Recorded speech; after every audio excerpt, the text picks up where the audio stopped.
اعوذ باللہ من الشیطان الرجیم، بسم اللہ الرحمن الرحیم۔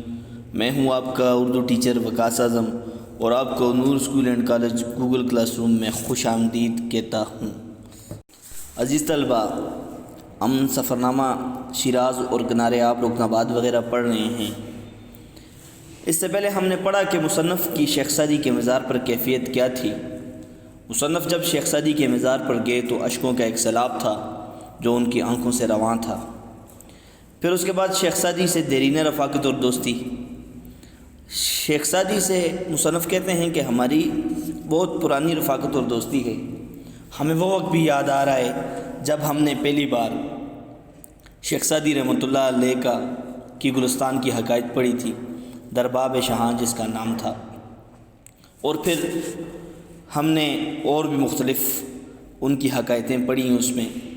اس کے بعد وہ کہتا ہے کہ شیخ سعدی کے مزار سے جانے کو دل تو نہیں ہوتا تھا، لیکن ہمیں چونکہ آگے تخت جمشید بھی جانا تھا تو ہم وہاں سے نکل گئے۔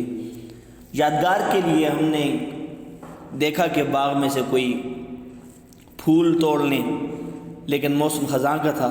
ہم نے دیکھا کہ ایک گل صدبرگ، اس کی ایک نئی کلی ہمیں نظر آئی، تو وہ ہم نے وہاں سے لے کے ہمیشہ اپنے پاس رکھی، جو ایک متاع عزیز کی طرح، ایک عظیم دولت کی طرح ہمارے ساتھ رہتی ہے۔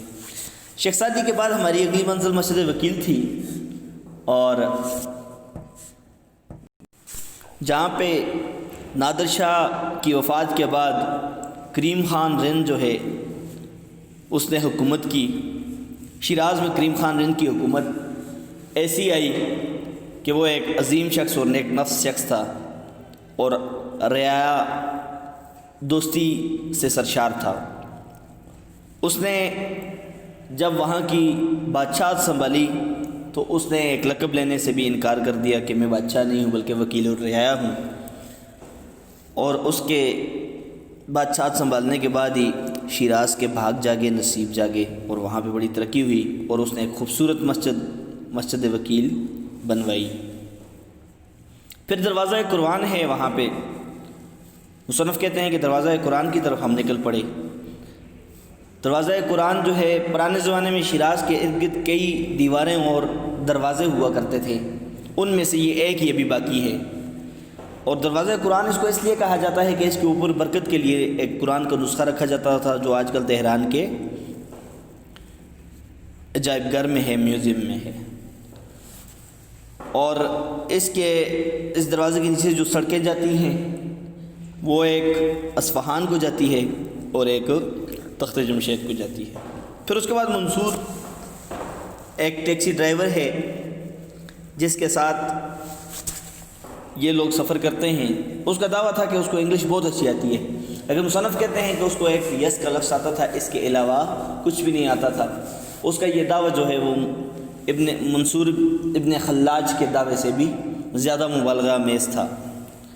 ہم کوئی بھی بات کرتے تو وہ آگے یس میں ہمیں جواب دیتا، لہٰذا ہم نے اسے کہا کہ یار ہمیں انگلش نہیں آتی، ہم سے فارسی میں بات کرو۔ پھر جاتے ہوئے مصنف نے کہا کہ ہم نے تو رکن آباد بھی نہیں دیکھا، کہیں وہ اسی وقت اس سیرگاہ کے پاس سے گزر رہے تھے، تو ٹیکسی ڈرائیور جو تھا اس نے کہا کہ آقا یہی رکن آباد ہے۔ ہم نے دیکھا رکن آباد کے بارے میں تو ہم نے یہ سنا ہوا تھا کہ پھولوں کا علاقہ ہے، لیکن اس نے کہا چونکہ خزاں کا موسم ہے، جب بہار میں آپ آئیں تو پھولوں کی بہار بھی دیکھ لیں۔ پھر دارا کے محل جو ہیں اس کو مصنف کو نظر آتے ہیں، کوئی 55 یا 60 میل چلنے کے بعد دارا کے محل دور سے اس کو نظر آنے لگے۔ تو آئیے اب ہم اپنے سبق کو آگے بڑھاتے ہیں۔ 12:30 بج رہے ہیں اور دھوپ خاصی تیز ہو گئی ہے۔ دارائے اعظم کا شیر ازار سامنے ہے۔ دارائے اعظم ایران کے بادشاہ، اس وقت دارا کا لقب ان کو دارا کا لقب دیا جاتا تھا، سارے دارا کہلاتے تھے۔ تو کہتے ہیں دارائے اعظم جو سب سے پہلا دارا اور سب سے بڑا دارا تھا، اس کا شیر ازار، اس شیر کا نام ازار ہے، وہ بالکل سامنے ہے۔ حد نظر تک محلوں کے خرابے اور ستونوں کی قطاریں نظر آتی ہیں۔ خرابے کہتے ہیں تباہ علاقے، ویران شدہ علاقے، کھنڈرات۔ 2500 سال پہلے یہیں تیسرے دارا اور اسکندر اعظم کی فوجوں کا یدھ ہوا تھا۔ تو کہتا ہے کہ حد نظر جہاں تک نظر آتا ہے وہاں تک تباہ شدہ علاقے یا کھنڈرات یا ستون نظر آتے ہیں، اور کوئی 2500 سال پہلے یہیں پہ اسکندر اعظم جو یونان کا بادشاہ تھا اس کے اور دارا کی فوجوں کے درمیان یدھ ہوا تھا، لڑائی ہوئی تھی، اور دارا زخمی ہو کر اسی جگہ کھیت رہا تھا، آخری سانسیں لے رہا تھا۔ اب جہاں اب پیپسی کولا کا سٹال ہے تو وہاں اب پیپسی کولا کی ایک بہت بڑی ایجنسی بنی ہوئی ہے۔ مصنف کہتے ہیں کہ 12:30 بج رہے تھے اور دھوپ بھی خاصی تیز تھی، اور سامنے کیا تھا جی؟ سامنے جو پہلا دارا تھا اس کا شہر ایزار سامنے تھا، اور جہاں تک نظر جاتی تھی وہاں تک تباہ شدہ علاقے اور ستون نظر آتے تھے۔ پھر کیا کہتا ہے؟ کہتا ہے کہ 2,500 سال پہلے یہیں پہ تیسرے دارا اور اسکندر اعظم کی لڑائی بھی ہوئی تھی، جس میں دارا زخمی ہو کر آخری سانسیں لے رہا تھا۔ پیپسی کولا تو ایک طرف اس وقت اس غریب کے منہ میں کوئی پانی چوانے والا بھی نہ تھا، چوانے والا ٹپکانے والا۔ تو کہتا ہے کہ آج تو یہاں پہ پیپسی کولا کا ایک سٹال ہے، یعنی کہ ایک ایجنسی ہے، لیکن اس وقت تو یہ جب آخری سانسیں لے رہا تھا اس کے منہ میں کوئی پانی ٹپکانے والا بھی نہیں تھا۔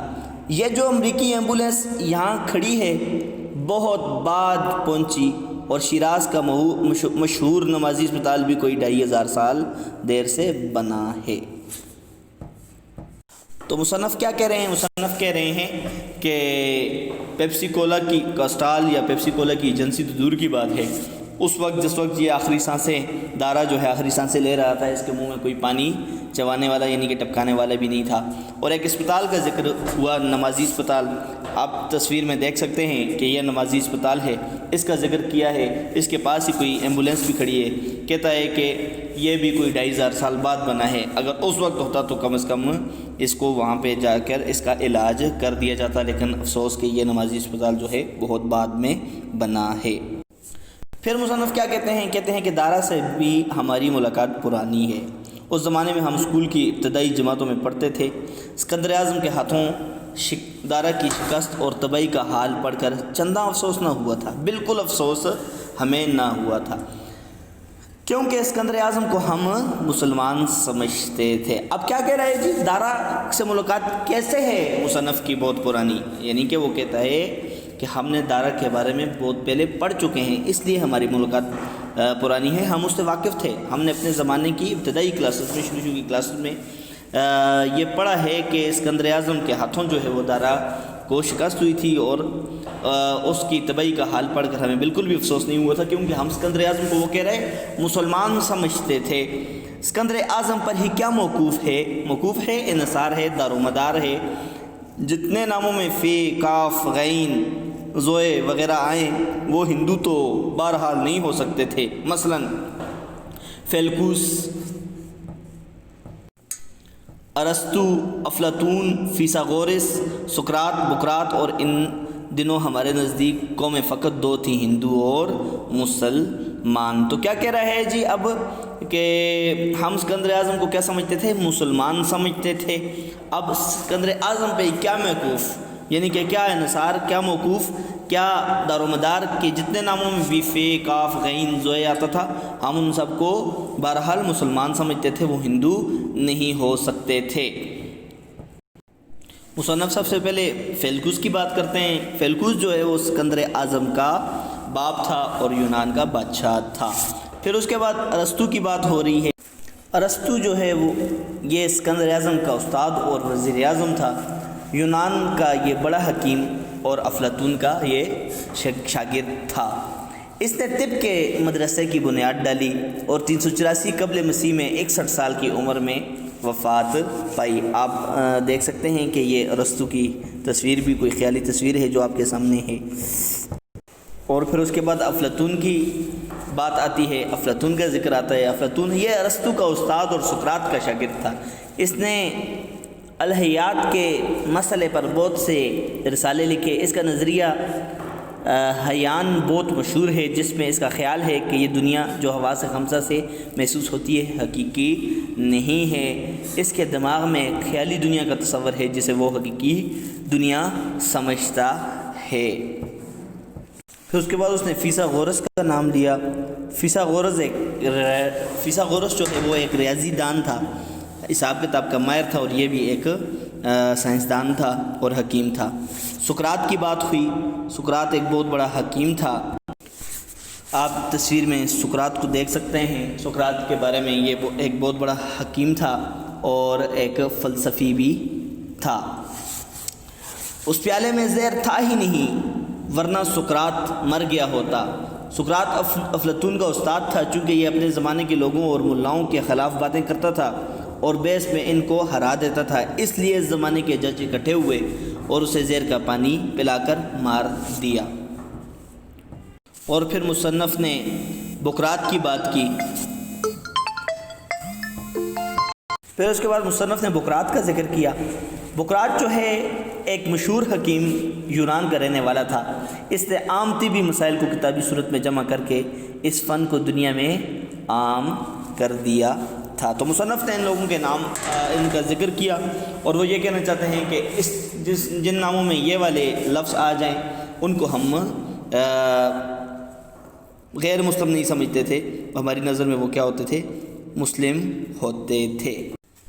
افسوس ہوتا تھا کہ اسکندر اعظم دریائے بیاس کے مغربی کنارے سے کیوں لوٹ گیا؟ ہمارا گاؤں بیاس کے مشرق میں کوئی زیادہ دور تھوڑی تھا۔ تو مصنف کہتے ہیں کہ ہمیں اس وقت ایک اور بھی افسوس ہوتا تھا کہ مصنف جو ہے وہ دریائے بیاس کے کنارے تک تو آیا، لیکن اس کے بالکل سامنے اس پار ہمارا گاؤں تھا، کاش کہ وہ ہمارے گاؤں میں بھی آ جائے۔ اے آمدنت باعث آبادی ماں، تو اگر وہ ہمارے گاؤں بھی آتا تو آج ہم یہ کہہ سکتے تھے کہ آپ کا آنا ہمارے لیے باعث فخر ہے، یعنی کہ ہم آپ کو اس زمانے میں ویلکم کہتے۔ اب مصنف کیا کہہ رہا ہے جی؟ کہہ رہا ہے جی دارا سے جو ہماری ملاقات ہے وہ پرانی نہیں ہے۔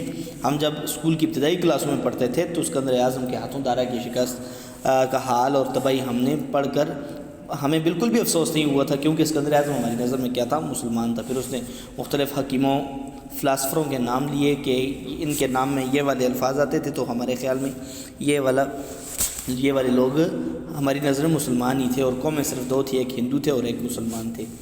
اسکندر اعظم کے بارے میں اس نے کہا کہ وہ دریائے بیاس کے مغربی کنارے سے ہی لوٹ گیا، ہمارا گاؤں مشرق میں کوئی زیادہ دور تھوڑی تھا، یعنی کہ مشرق میں تھا، تو کاش وہ ہمارے گاؤں بھی آتا تو ایک تاریخ رقم ہو جاتی اور ہم یہ کہنے پر کوئی بھی شرمندگی محسوس نہ کرتے کہ آپ کا آنا ہمارے لیے باعث فخر تھا۔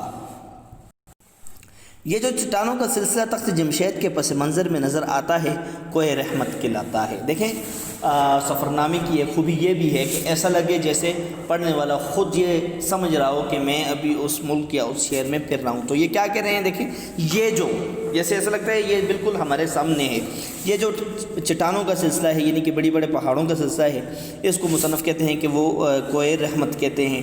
تخت جمشید کو جمشید کیوں کہتے ہیں؟ یہ کوئی نہیں، اچھا کوہ رحمت میں رحمت کی کیا بات ہے؟ اور وہ جو ہم نقش رستم دیکھنے جائیں گے اس سے رستم کا کیا تعلق ہے؟ یہ کوئی نہیں بتا سکتا ہے۔ تو نقش رستم کیا ہے؟ نقش رستم پہلوان کے آثار ہیں، اس کے بارے میں بات ہو رہی ہے۔ اور تخت جمشید تو آپ کو پتہ ہے، تخت جمشید جو پرانے دارات ہیں ان کے بنائے ہوئے محل ہیں، ان کے حوالے سے بات ہو رہی ہے۔ تو وہ کہہ رہا ہے کہ ہمیں یہ نہیں پتہ کہ تخت جمشید کو جمشید کیوں کہتے ہیں اور کوہ رحمت کو رحمت کیوں کہا جاتا ہے، یہ کوئی بھی نہیں بتا سکتا۔ یہی کہیں تخت جمشید سے 100 سال پہلے سیروس اعظم کا بنا کردہ شہر پازرگاد تھا۔ کہہ رہا ہے اسی جگہ پہ ہم نے پڑھا ہوا ہے کہ تخت جمشید سے بھی 100 سال پہلے سیروس اعظم ایک بادشاہ تھا، اس کی بنیاد کیا ہوا ایک شہر ہے، بنا کہتے ہیں بنیاد کو، بنا کردہ ایک شہر ہے جس کو پازرگاد کہتے ہیں۔ پازرگاد جو ہے ایران کا ایک قدیم شہر تھا۔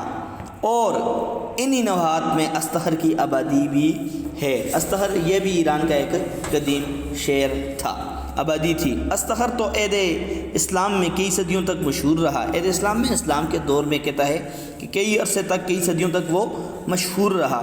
اب یہ تینوں شہر محض خرابے ہیں، کھنڈرات ہیں، تباہ ہو گئے ہیں، برباد ہو گئے ہیں، اور اب یہ سارے کیا ہیں؟ ویران ہیں۔ تو کیا کہتا ہے کہ مصنف کہتا ہے کہ یہ جو تخت جمشید ہے، اس کے پس منظر میں پیچھے جو ہے وہ بڑی بڑی چٹانیں ہیں، بڑے بڑے پہاڑ ہیں، جس کو کوہ رحمت کہا جاتا ہے۔ اور تخت جمشید، پھر اس نے کہا کہ کیا کہا؟ تخت جمشید کو تخت جمشید کیوں کہتے ہیں؟ کوہ رحمت کو میں رحمت کی کیا بات ہے؟ اور نقش رستم کو رستم کیوں کہا جاتا ہے؟ اس کا اس کے ساتھ کیا تعلق ہے؟ یہ کوئی بھی نہیں بتا سکتا۔ تو پھر ایک شعر کا بتایا اس نے کہ یہاں پہ ایک سروس اعظم کا ایک بنایا ہوا شعر ہے جس کو پازرگاد کہتے ہیں، ایک بڑا قدیم شعر ہے۔ اور انہی نواحات میں، انہی علاقوں میں استخر کی آبادی بھی، استخر بھی ایران کا ایک بہت بڑا اور ایک پرانا شہر ہے جو اسلام میں کئی صدیوں تک مشہور بھی رہا ہے۔ اب یہ تینوں شہر جو ہیں یہ کیا ہیں؟ یہ خرابے ہیں، کھنڈرات ہیں، تباہ و برباد ہو چکے ہیں۔ اور شاعر کہتا ہے کہ یہ کہنے پر میں کوئی دقت محسوس نہیں کرتا کہ یہ شعر کھا گئی کس کی نظر کسے معلوم، کہ یہ جو بڑے بڑے شعر تھے ان کو کس کی نظر کھا گئی، کیسے یہ تباہ و برباد ہو گئے، کسی کو بھی معلوم نہیں ہے۔ کھنڈرات کی کرسی زمین سے کوئی 30-40 فٹ اونچی ہے۔ وہ جو کھنڈرات ہیں ان کا سلسلہ، کھنڈرات کی کرسی، کھنڈرات کا سلسلہ زمین سے 30-40 فٹ اونچی ہیں، اور اس پر چڑھنے کے لیے چوڑی سیڑھیوں کا سلسلہ ہے۔ چوڑی چوڑی سیڑھیاں ہیں، ان سیڑھیوں پر گھوڑے ماہ سواروں کے ٹاپے مارتے چڑھتے تھے۔ یہ جو سیڑھیاں ہیں ان پر گھوڑے جو ہیں ماہ سواروں کے ساتھ، ماہ کہتے ہیں کے ساتھ، ٹاپے مارتے چڑھتے تھے، پاؤں مارتے ہوئے چڑھتے تھے۔ لیجئے اب مسطح میدان ہے، یہ لیں جی اب اموار جگہ ہے۔ بہت سے محلوں میں تو میناروں کے فقط ٹھنٹھ باقی ہیں، لیکن بعض مینارے اب بھی آسمان سے باتیں کرتے نظر آتے ہیں۔ تو آپ یہ دیکھ سکتے ہیں کہ اس نے کہا کہ بہت سے مینار تو ایسے ہیں جس کے فقط ٹھنٹھ یعنی کہ صرف تنے باقی ہیں، اور باقی ایسے مینار بھی ہیں۔ یہ تخت جمشید ہے آپ کے سامنے، اس تصویر میں آپ دیکھ سکتے ہیں۔ تو ایسے مینار بھی ہیں جو آسمان سے باتیں کر رہے ہیں، اور کچھ مینار آپ کے سامنے کھڑے ہیں، اور کچھ ایسے ہیں کہ جو چھوٹے ہیں، جو تقریباً ختم ہو چکے ہیں۔ تو یہ تخت جمشید ہے۔ دیواریں کئی فٹ تک قائم ہیں، اور دروازے تو اکثر جگہ 2500 سال سے یوں ہی کھڑے ہیں، اور ان کی نقاشیوں کا جلال قائم ہے۔ دیواریں جو ہے وہ کئی فٹ تک کیا کہتے ہیں ابھی بھی قائم ہیں، اور دروازے تو اکثر جگہ سے آج 2500 سال سے یوں ہی کھڑے ہیں، اور ان پہ جو نقش و نگار کیے ہوئے ہیں ان کا رعب و دبدبہ ابھی بھی کیا ہے؟ قائم ہے۔ جلال کہتے ہیں رعب کو، نقش و نگار کو۔ کئی شیروں کے مجسمے ہیں، کئی بیلوں کے بت۔ یہاں حمام تھا۔ حمام جو ہوتا ہے وہ ایک خاص جگہ ہوتی ہے جہاں پہ بادشاہوں کے نہانے کا اہتمام کیا جاتا ہے، اس کو حمام کہتے ہیں۔ یہاں دیوان خاص ہے۔ دیوان خاص کہتے ہیں جہاں پہ خاص مہمان، بادشاہ کے خاص مہمان ہوں، اس کو دیوان خاص کہتے ہیں۔ اب آپ دھوپ کی پرواہ نہ کرتے ہوئے چلتے چلیے، محلوں کی وسعت سے نہ گھبرائیے۔ تو کیا کہتا ہے کہ آپ دھوپ کی پرواہ مت کیجیے اور آگے چلتے جائیے، اور یہ جو محل ہیں ان کی وسعت سے، ان کے پھیلاؤ سے بالکل بھی گھبرانے کی ضرورت نہیں ہے۔ آخر بنانے والے اپنے زمانے کے جہاں پناہ تھے، بادشاہ تھے، بڑے بڑے بادشاہ تھے۔ اس زمانے میں آپ کو کون یہاں گھسنے دیتا؟ یعنی کہ اگر اس زمانے میں آپ ہوتے تو ظاہر ہے یہ تو بادشاہوں کے محل تھے، آپ کو یہاں جانے کی اجازت کوئی بھی نہ دیتا۔ وہ ان سیاہوں کی ہڈیاں بھی گل گئیں جنہوں نے اپنے ناموں کو دوام عطا کرنے کے لیے، دوام کہتے ہیں ہمیشگی عطا کرنے کے لیے، انہیں مختلف دروازوں اور محرابوں پر ٹھیکریوں سے کندہ کر دیا ہے، لکھا ہوا ہے۔ کوئی کتبہ جرمن میں ہے، کوئی فرینچ میں، ایک 1896 کا ہے، ایک نیو یارک ٹائمز کے نامہ نگار کا ہے، نامہ نگار لکھنے والا، کالم لکھنے والا، ایک کی تاریخ 1858 ہے، ایک 1836 کا بھی۔ تو کیا کہتے ہیں جی، وہ اگر اس زمانے میں آپ ہوتے تو آپ کو وہاں پہ کوئی نہ گھسنے دیتا، کیونکہ یہ بڑے بڑے محل جو ہیں وہ بادشاہوں نے تعمیر کیے ہوئے تھے، ان کی بنیاد میں ان کی ہڈیاں بھی گل گئی ہوں گی، اور بہت سارے سیاح ایسے یہاں پہ آئے ہیں جنہوں نے ٹھیکریوں سے، پتھروں کے ٹکڑوں سے اپنے نام وہاں پہ لکھے ہیں، تاکہ ایک تاریخ میں یہ رہے کہ بھئی ہم نے اس جگہ کی سیر کر دی ہے۔ کوئی 1896 کا ہے، کوئی 1858 کا ہے، اور مختلف، کوئی جرمن میں لکھا ہوا ہے، جرمن زبان میں لکھا ہوا ہے، اور کوئی فرانسیسی زبان میں لکھا ہوا ہے۔ سین سینچیوں اور ہیوانوں میں سے گزرتے ہوئے ایک میوزیم میں پہنچتے ہیں۔ کہتا ہے کہ سین کی ایک اسم مصغر ہے، چھوٹا اسم ہے سینچیوں، سین کا سینچی، تو کہتا ہے سینوں اور سینچیوں سے گزرتے ہوئے ہم ایک میوزیم میں پہنچ جاتے ہیں، جاگ گھر میں پہنچ جاتے ہیں۔ چھوٹا سا میوزیم ہے کیونکہ یہاں کے آثار کچھ تہران چلے گئے ہیں، کچھ ہمارے آبا کی کتابوں کی طرح لندن اور پیرس میں، تو کہتا ہے چھوٹا سا میوزیم ہے، اور کچھ تو یہاں کے آثار نشانیاں جو ہیں وہ تہران چلی گئی ہیں، اور کچھ ہمارے آبا و اجداد کی کتابوں کی طرح کہاں چلی گئی ہیں، لندن اور پیرس کو چلی گئی ہیں۔ تخت جمشید کے میوزیم میں زیادہ تر چھوٹے بڑے مٹکے مٹکیاں ہیں، جلی حروف سے، موٹے حروف سے، لکڑی کے کچھ ٹکڑے بھی، جلی ہوئی لکڑی کے کچھ ٹکڑے بھی، کیونکہ آخر سارا محل آگ کے سپرد کر دیا گیا تھا، یعنی کہ آخر میں جس وقت دوسرے حکمران آئے تو انہوں نے ان کو تباہ و برباد کرنے کے لیے سارے محل کو آگ لگا دی تھی۔ تو کیا کہتے ہیں جی، کہتے ہیں کہ ہم سین سینچیوں اور ہیوانوں میں سے گزرے اور میوزیم تک پہنچے۔ میوزیم بڑا چھوٹا سا تھا، اور اس میوزیم کے کچھ آثار، کچھ نشانیاں تو تہران میوزیم میں انہوں نے رکھ لی تھیں، اور کچھ ہمارے آبا کی کتابوں کی طرح، اور کچھ نشانیاں ایسی ہیں جو لندن اور پیرس ہمارے آبا کی کتابوں کی طرح۔ اقبال کا ایک شعر ہے کہ مگر وہ علم کے موتی کتابیں اپنے آبا کی، جو دیکھیں ان کو یورپ میں تو دل ہوتا ہے سی پارا، کبھی یہ نوجوان مسلم تدبر بھی کیا تو نے، وہ کیا گردوں ہے جس کا ہے تو ایک ٹوٹا ہوا تارا،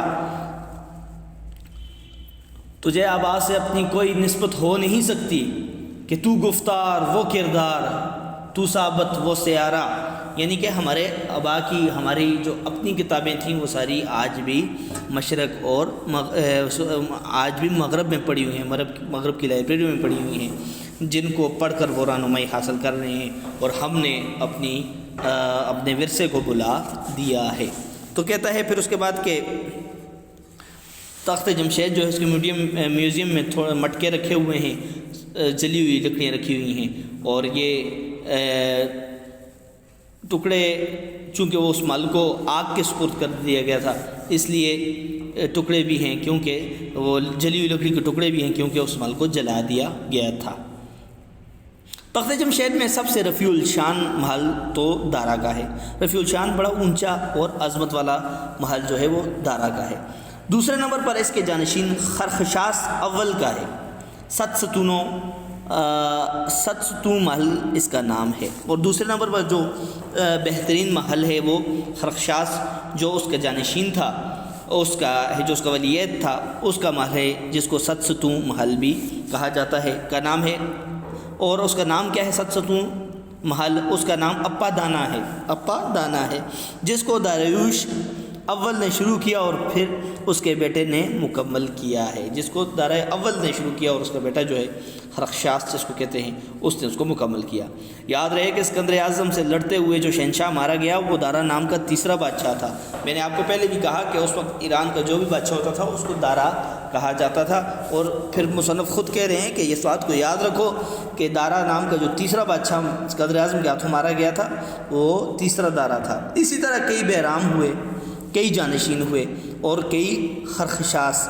اپادانا کے 13 ستون ابھی باقی ہیں، اور محل کے مشرقی زینے پر شاہ معظم کی خدمت میں 28 قوموں کے لوگوں کو نظریں لاتے ہوئے دکھایا گیا ہے۔ وہاں پہ کچھ تصویریں بنائی ہوئی ہیں، بت بنائے ہوئے ہیں، اور اس پہ شاہ معظم یعنی کہ بادشاہ کی خدمت میں 28 قومیں ایسی ہیں جو ان کے لیے تحفے لے کے آ رہی ہیں، اور دیوار پہ ان کے نقش بنائے ہوئے ہیں، دکھایا گیا ہے۔ اب یہ اس محل کی منظر کشی کر رہا ہے، تصویروں سے، الفاظ سے تصویر کشی کر رہا ہے۔